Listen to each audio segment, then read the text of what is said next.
Hello everyone and welcome back to Urban Wildlife. Again, this web series focuses on animals you can find in your own backyard and expands on them so you can know some awesome facts about the critters around you. Today's animal we are going to be talking about is a bird. Do you have any guesses for what it might be? If you guessed the European Starling, you would be correct. Now you may be saying, European? But we're in North America. Well, you see, European Starling is named the European Starling because guess where it originated? That's right, Europe. However, in the 1890s, a group that wanted to pay an ode to Shakespeare and have every bird that Shakespeare had ever mentioned right there in New York City decided to release 100 European Starlings. Now, that 100 European Starlings that started out in Central Park in New York City decided they liked the conditions they were living in, and so they bred and they spread. European Starlings can fly 48 miles per hour, and they're also strong flyers, so it was very easy for them to go from one area in New York to the entire USA. Look at how far they have extended out. They even go up into Canada and down into Mexico. That's amazing. Now I do want to talk about the genetics of the European Starling because this is something that is really unique to them. So whenever you see a population that starts out with a really small number of 100 and grows to 200 million, you usually see some negative mutations. Now, it's good to mention right now that all European starlings that you've seen are descendants from that 100, and they're not showing mutations that could negatively affect them. Now you might be going, whoa, whoa, whoa, there's a lot of science talk being thrown around here. So let me break it down. So the genes equal a code, and that code determines how you look, how your organs function, and when you see small populations grow really big, usually you see a lot of mutations that can be bad. Well, why can they be bad? So look at this bird we have on our right. Now, obviously this isn't a European starling, but it has a form of albinism. Now, why is that a bad thing? Well, do you think a predator could see that bird? Yeah, it could. It could easily spot and eat that bird, and that bird's genetics would no longer be able to pass on. So all of your genetics come from your parents. This bird wouldn't be able to be a parent because he would be in someone's stomach. But we're not seeing those mutations in European starlings, which is right down here. And that's fascinating. When you're looking for a European starling, you're going to be looking for a bird that has this black coloration, an iridescent or glow of green and purple, is about a robin size, and has this bright yellow beak. It's also good to mention that females and males look the same. Usually in birds, females are more drab than the males.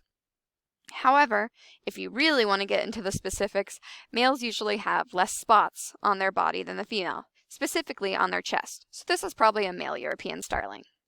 Now, I think these birds are gorgeous, especially when the sun shines on them.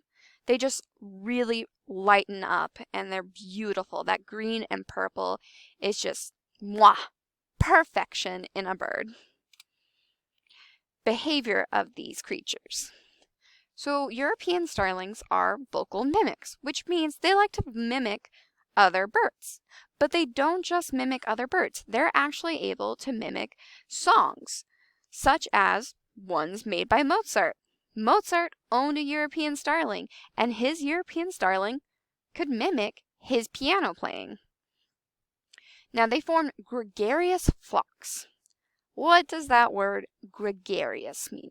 So gregarious means liking the company of others. So they're going to form absolutely massive flocks. If you've gone out for a drive in the fall or even in the spring, you may see a massive flock of birds. Chances are It's probably European starlings. They form these really big spheres and they can like move as a group. Now, why? You may be asking yourself, why? Well, because there's safety in numbers. You're less likely to be picked off when you're in such a big group. European starlings are omnivores, and as we've said before, that means they eat both plant matter and then other living things. They mostly eat insects, but they'll also go for berries, apples, other things like that, and seeds, of course. Breeding and nesting. So breeding for these guys starts in spring and goes into summer. Now the male likes to prove that he's a worthy mate to the females in two separate ways. First off, he makes the nest. Ladies, get yourself a man who can make a house, because that's what the European starlings does.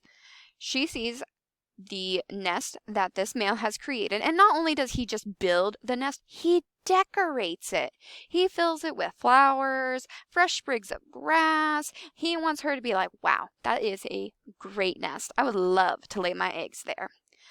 But she could also, once deciding, yeah, that's a nice enough nest, she could actually choose to start tearing off pieces and changing it. And then afterwards, they'll also keep building that nest together. Now, before that happens, though, the male still has to prove himself in a second way. He's got to sing to that female. He wants to woo her. He's going to give out every call in his book. And again, we said these guys are mimics, so he's going to be giving out other bird calls, singing other bird calls to her. Now, more calls usually means you have better genetics. Well, why? It means that you've lived long enough to be able to hear and then mimic these other calls. So older males will have a lot more calls under their belt than, say, younger males who are just starting to get into mimicking and are just starting to build up their repertoire. European starlings are mostly monogamous, which means it's two. So a breeding male and a breeding female. Now I say mostly because sometimes they have seen polygamous, which means there's more than just two. Usually they bring in a helper bird to help around the nest, which is another female European starling. Now, parasitic nesting. This is a unkind thing other female European starlings will do. If a European starling female hasn't found a mate and it's getting into summer, she may just lay her eggs in somebody else's nest. Why, you may be wondering? It's because the later she lays her eggs, the less likely they are to survive.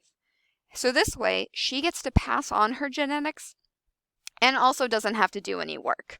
She doesn't have to sit on them. That's somebody else's problem now. She also doesn't have to feed them. Now, we do need to mention that European starlings are invasive. What does invasive mean?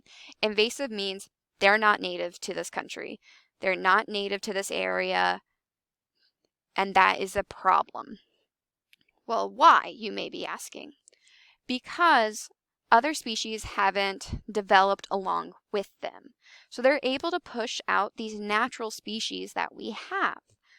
And then they also make these natural species have to compete for resources such as food, nesting materials, and nesting sites even.